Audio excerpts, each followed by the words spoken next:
안녕하세요. 절대값TV의 명품 PD 한PD입니다. 자, 오늘 이 시간은 광명, 시흥, 신도시 발표를 했어요. 자, 광명, 신도시의 공급 효과 또는 그 주변 지역에 대한 영향, 자, 그런 것에 대해서 한번 오늘 이야기해 보겠습니다. 자, 바로 이제 이 지역을 발표했어요. 이 지역. 자, 이 지역이 바로 광명, 시흥, 신도시가 들어가는 지역이에요. 자, 일단 지도를 보시면, 자, 여기가 옥길이에요, 옥길. 자, 여기가 광명 재개발, 그러니까 광명 뉴타운이죠. 자, 광명 뉴타운. 자, 여기가 그 하안 주공 아파트들, 여기 재건축 추진하는 지역이죠. 자, 여기가 은계. 자, 바로 밑에가 장현, 그 다음에 목감, 그리고 광명 역세권. 자, 이렇게 연결이 되어 있어요. 자, 중요한 건 뭐냐면, 자, 이게 이제 서남부예요, 서남부. 자, 이게 바로 이제 서남부 축이라는 거예요, 서남부 축. 자, 그런데 문제는 뭐냐면 이 서남부 축은 미개발 지역이에요. 미개발 지역. 자, 미개발 지역에 교통 인프라들이 계속 계속 건설 중이고, 고속도로, 경인고속도로, 제2경인고속도로, 차가 다니는 자동차 전용 도로는 다 기본적으로 잘 돼 있어요. 아주 잘 돼 있는 지역이에요. 이 지역이 이 외곽도로라든지 광명 역세권에서 이제 강남으로 진입할 수 있는 강남 순환도로, 순환고속도로, 자, 이런 것들은 강남 접근성이 매우 좋죠. 자, 그런데 이제 서해선, 신안산선, 자, 이런 것들은 지금 서해선은 이제 반밖에 안 되어 있고, 서해선은 소사까지만 되어 있고, 저 아직 그 위로는 아직 지금 건설 중이고, 앞으로도 뭐 한 1년 반, 한 2년 정도 더 걸릴 것이고, 신안산선은 공사가 이제 시작했으니까 한 2024년 내지 2025년, 자, 그 이후에 개통이 될 것이고, 자, 그리고 월판선도 조만간 이제 공사가 들어가고, 교통 인프라가 집중적으로 만들어지고 있는 지역이에요. 근데 만들어지고 있는 지역인데도 불구하고 이 커다란 중심 도시가 없어요. 이 지역은. 자, 커다란 중심 도시. 쉽게 말해서 그 경부 측으로 보면 분당, 아니면 판교, 아니면 광교, 그 정도. 자, 그런 급의 어떤 큰 중심 도시가 없다. 그 다음에 서부 쪽으로 보면 일산 신도시. 자, 그런 신도시가 없다. 인천 같은 경우는 송도, 그런 핵심 중심 도시. 예를 들어서 한 5만 가구 이상 또는 7만 가구 정도의 중심 도시가 없다 보니까 조그맣게 택지 중심으로 이제 개발이 됐어요. 이제 예를 들어서 시흥 같은 경우에 은계지구, 자, 그 다음에 여기 이제 장현지구, 그 다음에 여기 백오 신도시, 그 다음에 여기 신길지구. 자, 이렇게 이제, 개발이 진행되었다. 개발이 되었다. 자, 이런 개발이 문제점이 뭐냐면, 이 개구리 널뛰기식으로 되다 보니까 중간중간에 이렇게 빈 땅들이 많다 보니까 이렇게 인프라들이, 교통 인프라들이 잘 연결성이 떨어진다는 거죠. 연결성이. 자, 이렇게 빈 땅이 많다 보니까 연결성이 떨어지고 어떤 규모의 경제가 안 되다 보니까 교통 인프라에 어떤 예산을 투입할 수가 없는 거예요. 쉽게 말해서 인구가 많고 큰 신도시가 있다 보면 지하철도 생길 수 있고, 그 다음에 광역버스도 더 늘어날 수도 있고, 자, 그런 혜택을 누릴 수 있는데, 자, 그런 게 없다. 광명, 시흥 지역 안에 7만 가구, 그러니까 한 20만 이상 가구, 20만 이상의 신도시가 생긴다고 할 때는 이 지역의 서남부 축에 어떤 핵심 도시가 들어선다. 이것으로 인해서 이 주위는 이 사방, 이 서남부 축의 연결된 도시들은 어떤 교통 인프라의 혜택, 상권의 혜택, 그리고 중요한 거는 이러한 도시가 만들어지다 보면 이제 새로운 이제 그 일자리들이 많이 늘어나겠죠. 이제 광명 테크노밸리도 들어오고, 새로운 산업단지들도 들어올 수도 있고, 기업들도 내려올 수도 있고, 자, 그러다 보면 또 다른 택지가 개발이 될 수 있어요. 주변이. 개발의 속도가 가속도가 붙을 수 있어요. 가령 이런 빈 땅들도 이제 다 개발이 될 여지가 있다라는 거죠. 그러다 보면 규모의 경제가 되고 이 지역 전체적으로 다 발전할 가능성이 있고, 어떤 서남부 축이 어떤 발전에 탄력을 받게 된다는 거죠. 자, 그런 관점으로 이제 우리가 이 광명시흥 신도시는 그런 관점으로 봐야 돼요. 어떤 단기적인 관점으로 보지 마시고, 주택이라는 것은 장기 10년 이상을 보셔야 돼요. 주식도 투자하면 10년을 보는데 주택은 말할 것도 없죠. 아파트가 지어지는 것조차도 2년, 3년이고, 이 광명 신도시에 앞으로 입주하려면 앞으로 늦어도 8년, 10년 그 이상 걸릴 수가 있는데, 자, 그렇게 장기적인 관점으로 이 주변에 어떤 어떻게 개발이 될 것인가, 어떻게 발전할 것인가, 자, 그런 관점에서 이렇게 보셔야 된다는 거예요. 정부가 왜 갑자기 그 광명 시흥 신도시를 갑자기 발표했을까요? 자, 물론 이제 이 3기 신도시를 추가로 더 발표한다고 그랬어요. 뭐 25만 가구 정도. 그러니까 이제 7만 가구를 발표했는데, 자, 정부가 이것을 발표한 것은 2021년도는 어떤 위기상이라고 보는 거예요. 위기상. 지금 계속 집값이 올라가고 있지 않습니까? 이사 대책 이후에도 올라가고 있어요.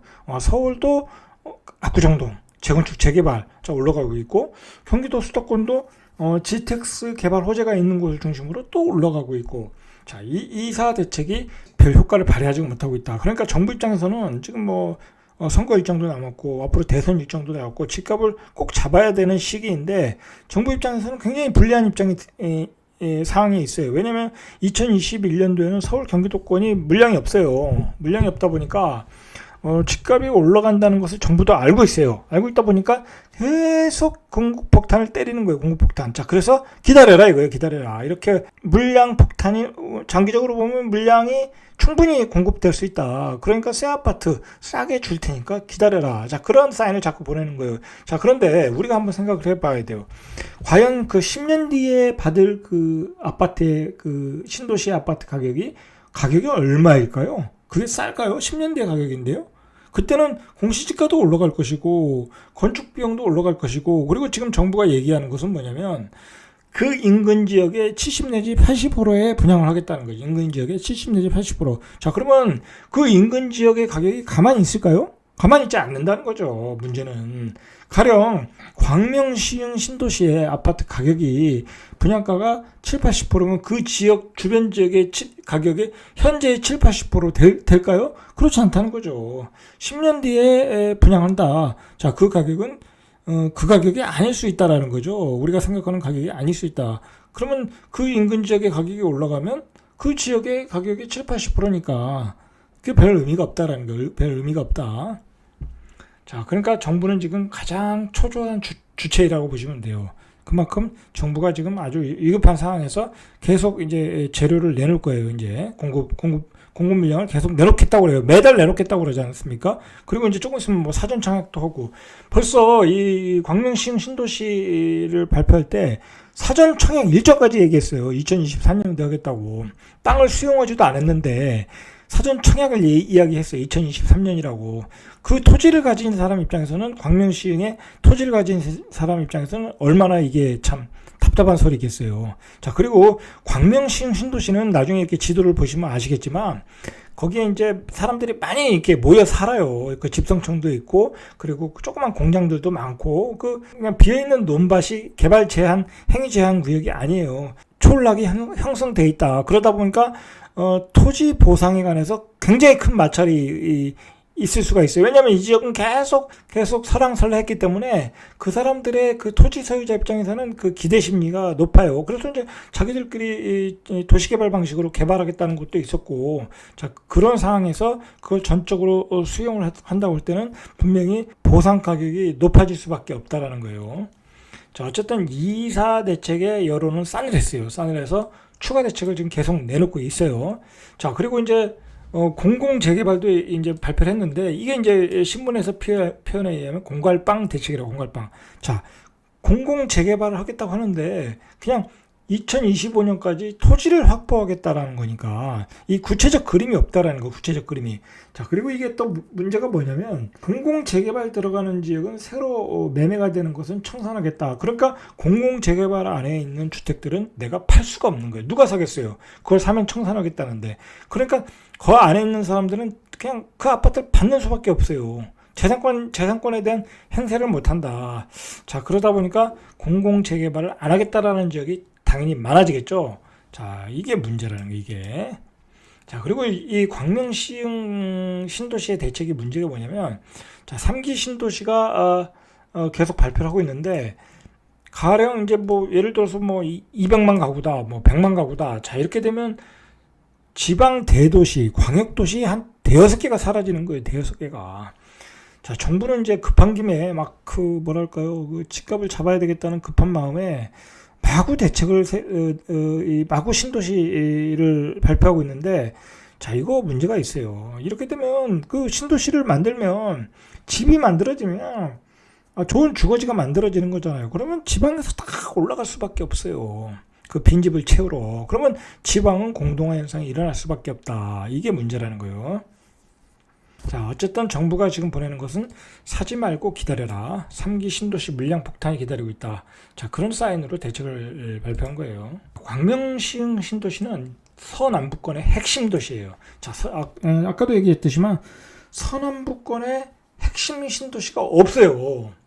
짜잘한 택지지구만 있지 핵심 도시가 없다 보니까 주변의 인프라들이 연결력이 떨어져요. 이렇게 개구리 널뛰기식으로 되다 보니까. 자, 그러니까 이 광명시 신도시는 그 중심의 역할을 할 가능성이 높아요. 자, 그런데 의미가 있는 거예요. 그러니까 규모가 7만 가구다. 자, 7만 가구인데 이게 3기 신도시 중 규모가 탑이에요. 탑 제일 많다라는 거예요. 광명시흥의 핵심 도시를 할 거라는 거예요. 자, 이게 무슨 역할을, 만약 예를 들어서 광명시흥 신도시의 지금까지의 어떤 가격 형성의 기준점은 광명 역세권이었어요. 광명 역세권이 8사 기준으로 뭐 13억, 12억까지 가지 않았습니까? 자, 그걸 기준으로 해서 그 뒤에 있는 지역, 그것보다 입지가 또 조금 떨어지는 뭐 목감, 장현지구, 자, 그렇게 가격이 이렇게 서열화가 되어 가는 거예요. 자, 그러니까 광명시 신도시 핵심 도시가 만들어진다는 것은 이제 가격 기준이 이제 바뀌게 되는 거예요. 더 상향 조정될 수 있다는 거예요. 더 상향 조정. 자, 그러니까 당연히 그 연결되는 지역에 있는 집값들은 당연히 그 밑에 서열 체계가 그 서열 체계로 가격 체계가 만들어지겠죠. 자, 그런 점에 의미가 있는 거예요. 자, 규모가 여의도의 1.3배. 자, 그리고 신도시 중 여섯 번째 규모라고 해요. 그러니까 뭐 일산, 분당, 뭐 판교, 이제 그런 도시들 급이라는 거예요. 이제 그런 도시들 급이라는 거예요. 그 정도로 규모가 큰 도시다. 자, 이제 발표한 바에 의하면 민간 분양이 한 50%, 뭐 이제 50% 괜찮아요. 공공 분양이 한 35%, 공공 임대가 한 25%. 자, 그래서 일반 분양 가구가 한 3만 6천 가구라고 그래요. 7만 가구 중에 분양 가구, 일반 분양 가구가 3만 6천 가구. 자, 많아요, 물량. 자, 입지로 보면은 여기가 이제 하남 교산이 3기 신도시 중에는 최고 인기 지역이에요. 최고 앞으로도 뭐 강남이고, 강남 접근성 좋고, 뭐 판교, 분당 다 가까우니까 좋죠.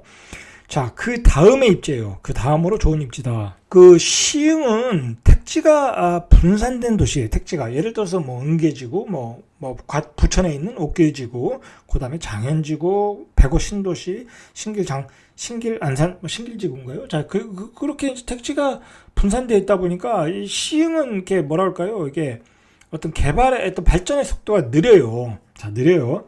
자, 그런 점에서 그런 부족한 점을 바로 메꿔주는 거예요. 이 광명, 시흥, 신도시가 바로 그 분산된 택지지구를 하나로 연결시켜주는 그런 역할을 할 가능성이 높다라는 거예요. 주변의 교통 인프라를 보면 지금 그 경인선이 있죠. 제2 경인선이죠. 자, 그게 이제 은계로 해서 저기 독산역까지 이제 연장을 하자. 이제 그런 얘기가 있었죠. 뭐 구로역 쪽으로 연장을 하든지.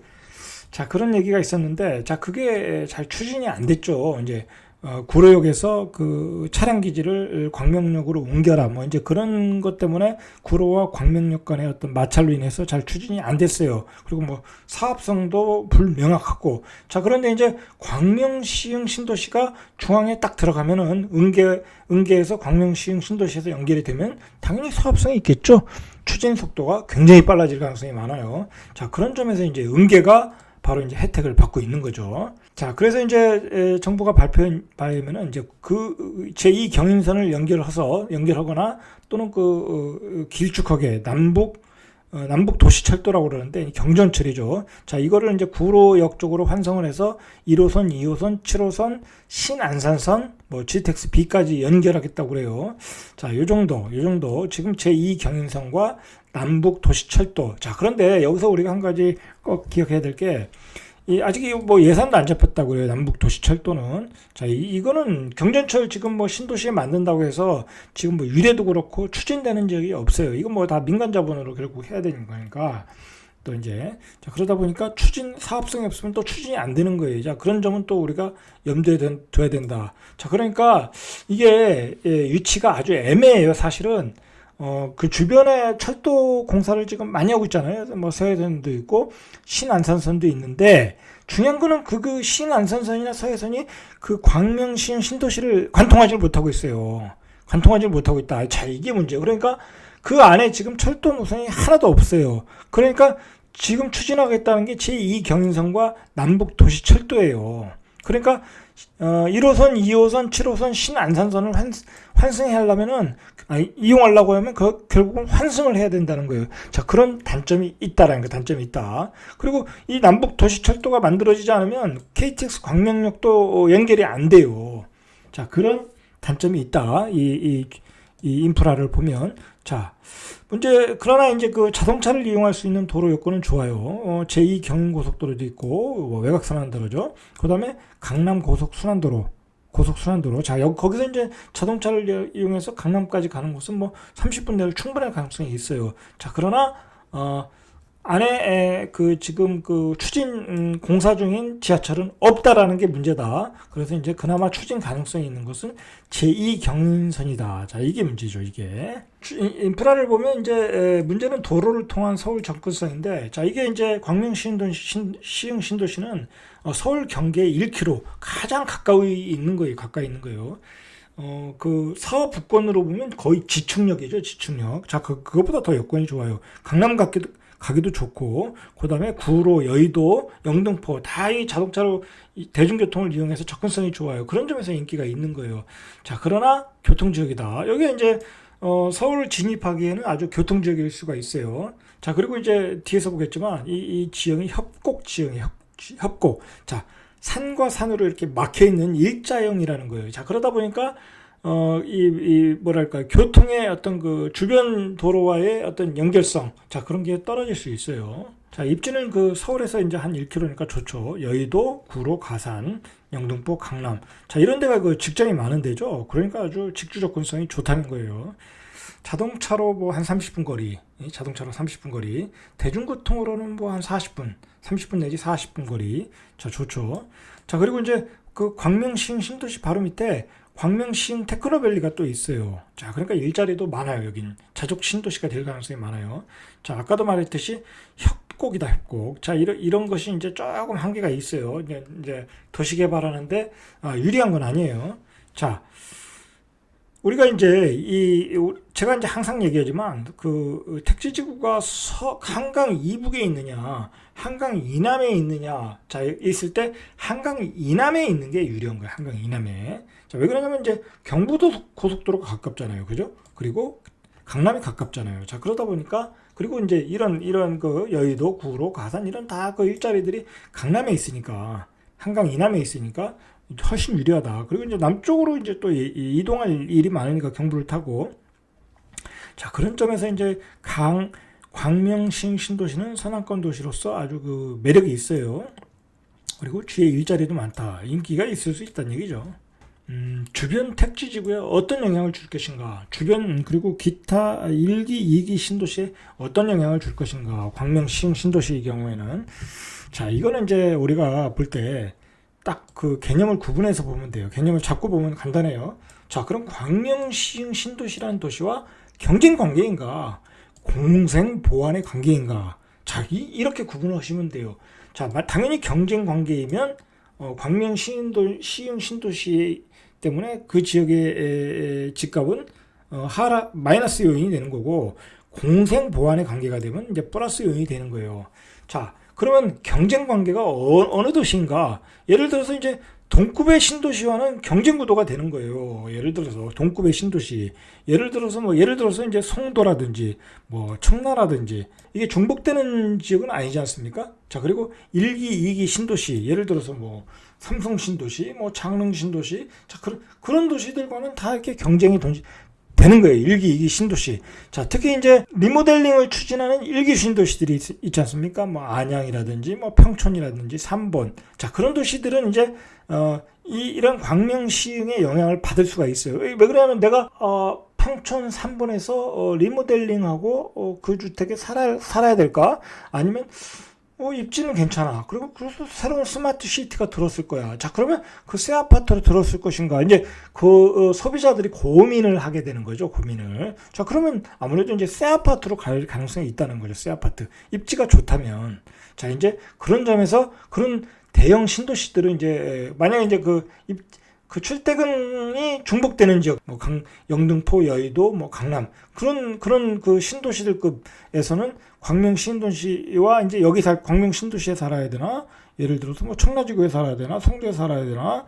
아니면 광구에 살아야 되나? 동탄에 살아야 되나? 이제 고민을 하겠죠. 평촌에 살아야 되나? 자, 그런 도시들과는 경쟁 관계이다. 자, 그렇게 보셔야 돼요. 그런 쪽에서 이제 공급 폭탄을 맞을 수 있는 거예요. 공급 폭탄이 그런 쪽에서 영향을 받는 거예요. 시흥시 내에 있는 또는 광명 내에 있는 지역들, 그 축으로 볼 때 그 축선상에 있는 그러한 그 시흥시 내에 있는 택지지구, 광명시 내에 있는 택지지구 또는 뭐 부천 옥길지구, 자, 그런 지역은 당연히 공생의 관계예요. 공생의 관계.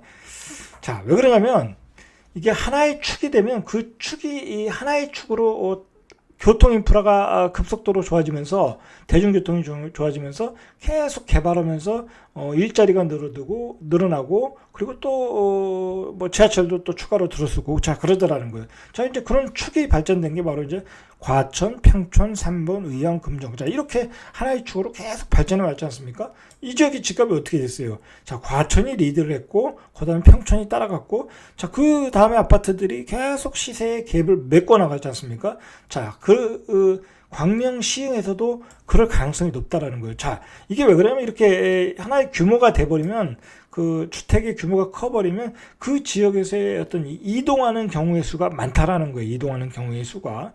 그 지역에서 이동하는 숫자들이 많다는 것은 가격이 올라갈 여지가 많다라는 거예요. 자, 경부축도 마찬가지예요.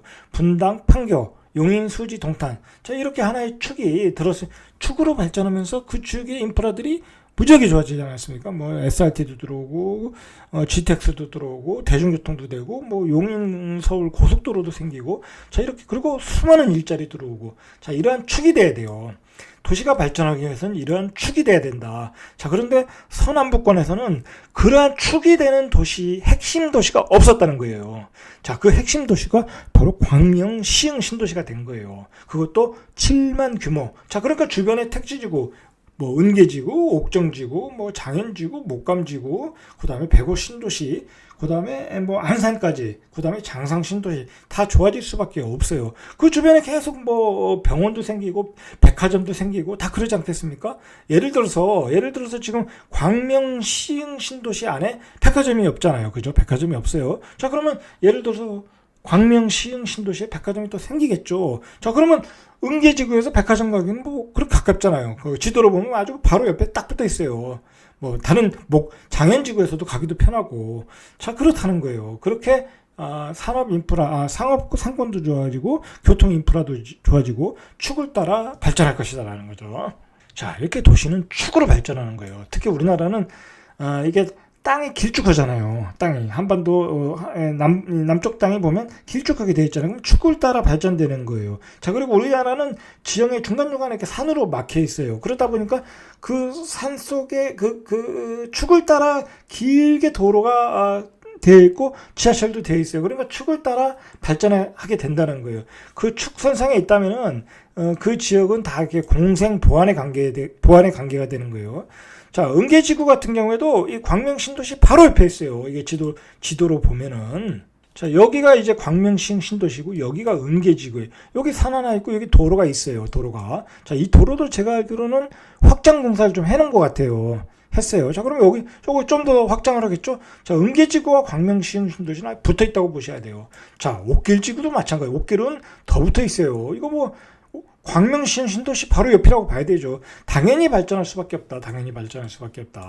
자, 여기 장현도 마찬가지고 목감도 마찬가지고 자, 이 백오 신도시까지 다 하나의 축으로 보시면 되는 거예요. 그리고 이제 요즘 이제 뭐 광명 뉴타운이 또 위에 있지 않습니까? 자, 뭐 광명 뉴타운은 공급 물량 때문에 더 조금 뭐 조금 가격을 내려서 나오고 있다고 그러는데 뭐 단기적인 전망이 단기적으로는 그렇게 나올 수 있지만 자, 이 광명 뉴타운도 다 뭐랄까요 이제 하나의 축에 있는 거예요. 예를 들어서 우리가 이제 판교 분당 있지 않습니까? 그 위에 성남 있지 않습니까? 그렇다고 성남의 집값이 싼가요? 싸지 않잖아요. 그죠? 광명 뉴타운도 바로 그런 거예요.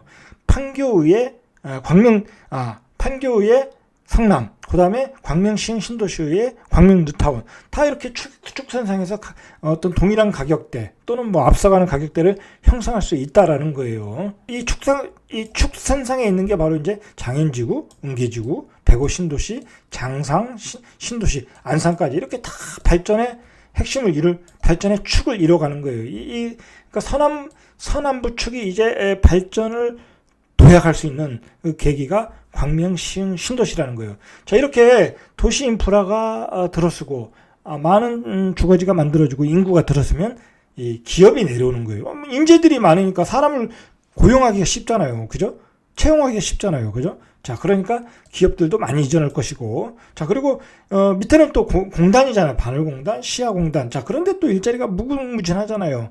자, 그러니까 일자리 창출도 많아질 거고 규모의 상권도 커질 것이고, 자, 도시는 이렇게 축을 중심으로 발전한다. 자, 그러면서 이렇게 지역 간에 안산, 시흥, 그다음에 광명, 자, 이런 광역 개발이 본격적으로 이루어질 것이라는 거예요. 이 지역에. 자, 그런 점에서 시흥, 광명, 안산은 이제 어떤 그 발전의 도약기를 이루었다.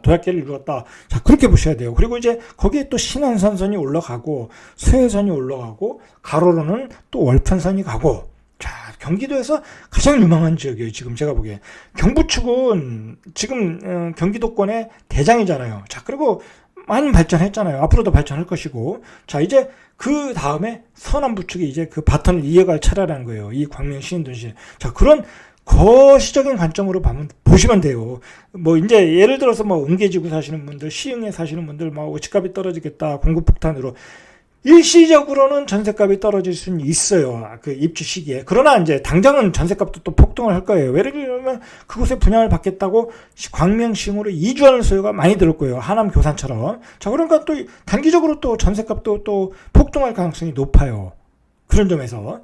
자, 그러니까 장기적인 관점으로 보고 보셔야 돼요. 한 10년 이상. 그 도시가 완성됐을 때의 모습이 지금의 모습이 아니라는 거예요. 엄청난 도시의 인프라들이 만들어질 가능성이 많고 천지개벽이 될 가능성이 많아요. 근데 이제 문제는, 자, 이게 문제예요. 인프레와 하세월인데, 자, 그 도시에 입주하려면 제가 보기엔 한 10년은 기다려야 돼요. 먼저 아파트까지 지어지려면. 자, 10년인데 그 주택을 분양받기 위해서 무주택으로 10년을 기다려야 된다? 그거 좀 아닌 것 같아요. 제가 보기에는. 자, 10년 동안 어떤 인프레가 일어날지도 모르고 하세월이라는 거죠. 자, 그리고 이제 분양가가 인근 주택의 70-80%라고 그래요. 자, 그것도 현재 가격의 70-80%가 아니라 그 분양 당시 가격의 70-80%다. 자, 그러니까 제 생각으로는 그 지역에서 미리 주택을 가지고 살다가 거기 다른 주택으로 거기 분양할 때 그것을 분양받고 그 주택을 팔고 뭐 그런 방법이 낫지 않을까, 뭐 저는 그렇게 생각을 해요. 자, 분양가는 절대 싸지는 않을 것이다. 자, 정부가 이제 이거 뭐 예전에 있는 대책을 그대로 급히 발표를 해서 이제 지금 욕을 먹고 있는데, 그리고 이제 정부는 거의 무분별한 공급 대책을 막 내놓고 있어요. 그 광명 시흥 신도시는 전에도 아까도 얘기했지만 집성촌도 많고 기존에 그 살던 그 원주민들이 많아요. 그러면 그 사람들의 이주 대책이라든지 그다음에 뭐 어떤 그 조사를 하고 뭐 그런 그 사전 조사를 한 다음에 해야 되는데, 그런 조사들이 과연 이루어졌나, 이제 그런 게 좀 문제가 되는 것 같아요. 이제 그 토지 보상 문제에 있어서는. 그러니까 거기도 또 만만치 않아요. 거기 공장도 많고, 그리고 거기에서 공장을 하시는 분들은 또 어떡하냐 이거예요. 그 사람들 이주 대책이 요번에는 나왔어야 되는 거예요. 그 사람들을 어느 뭐 공단 주위에 뭐 공단을 형성해서 이주를 시켜주겠다, 뭐 어떤 메리트가 있어야 되겠죠. 뭐 그 사람들 그게 이제 거기서 평생 동안 일하고 그거로 이제 그게 이제 직장인데 그거 하루아침에 공장 다 비우라는 게 말이 되겠습니까? 그러니까 그런 이주 대책도 나와야죠. 최소한 지금 좌파 정부라면. 자, 그리고 아까도 말했듯이 이게 지방 대도시 6개가 사라지는 거예요. 자꾸 이 공급 대책 내놓을수록. 자, GTX를 만들고 3기 신도시를 만들고 GTX가 만들어진다는 거는 이제 서울 접근성이 좋아지다니까 앞으로 많은 주택들이 도시개발 방식으로 공급될 가능성이 많아요. 자, 그러면 이 국토균형 발전은 지금 깨지고 있는 거예요. 정부가 이거에 대한 대책을 마련해야 된다. 획기적인 대책을 마련해야 돼요. 안 그러면 서울 경기도권으로 다 올라간다는 거예요. 이거 대책만 안 만들면 지금 좌파 정부가 집권하는 5년이 될지 10년이 될지 모르지만 이 국토균형 발전은 산산조각이 난다는 거예요. 산산조각이 난다. 자, 그런 점을 염두에 두고 앞으로 대책을 세우시고, 자, 그 다음에 제가 말했듯이 광명시 신도시는 10년 이상을 보고 있던 계획을 짜셔야 돼요. 도시의 인프라가 만들어지는 게 1, 2년에 만들어지는 것도 아니고 아파트가 1, 2년에 만들어지는 것도 아니고, 자, 10년 후에 모습을 보고 판단을 하셔야 된다는 거예요. 판단을 하셔야 된다. 그런 점을 보고, 그 다음에 서남부축이 새롭게 시작을 하고 있다. 자, 그 서남부축은 경부축에 대한 바톤을 이어서 거기에서 이제 산업의 어떤 르네상스가 시작될 가능성이 많다. 광명 테크노밸리가 분명히 또 들어서고, 150 신도시도 4차 혁명기지도 되고 있고, 자, 그렇게 어떤 산업의 발전축이 되고 있다. 자, 경부축이 발전할 수 있었던 것은 산업 클러스터가 되어 있었어요. 반도체가 되어 있잖아요. 거기는 삼성 반도체, 하이닉스 반도체, 그리고 자동차가 또 있잖아요. 거기는. 자, 그러다 보니까 경부축은 발전할 수밖에 없어요. 거기다 판교 4차 산업혁명기지 벤처밸리가 있지 않습니까? 자, 그러니까 발전할 수 있는 거예요. 그러니까 서남부축도 자, 발전을 하기 위해서는 그런 산업 클러스터가 형성이 돼야 돼요. 자, 그 산업 클러스터는 제가 보기에는 구로 가산 디지털 밸리가 있어요. 자, 거기서부터 시작해가지고 광명 테크노밸리, 그 다음에 안산 시흥의 소부장, 소재, 부품, 장비 기업, 그 다음에 105 신도시, 4차 혁명 기지, 시와 산업공단. 자, 거기 또 우리 대한민국의 최강점인 제조업들이 다 몰려 있지 않습니까? 그리고 인천 신공항, 송도까지 어떤 그 바이오 기업까지. 자, 그러한 섹터로 이렇게 산업 클러스터가 이루어지고 있어요. 그리고 대한민국과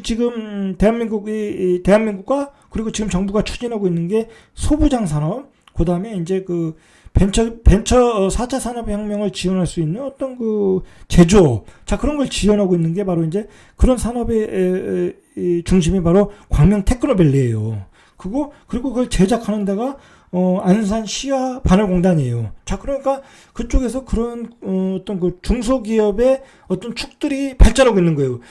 경부축은 반도체, 자동차니까 이건 대기업이잖아요. 자, 거기는 이제 대기업 중심으로 발전하는 거고, 여기는 중소기업 중심으로 서남부축이 발전하는 거예요. 그러니까 그런 큰 그림, 산업과 축과 그리고 앞으로의 도시의 발전 다 연결해서 보시면 되는 거예요. 자, 그런 기대감을 가지고 보면 되는 거예요. 자, 그리고 그 지역에 육철이라고 그러잖아요. 육철.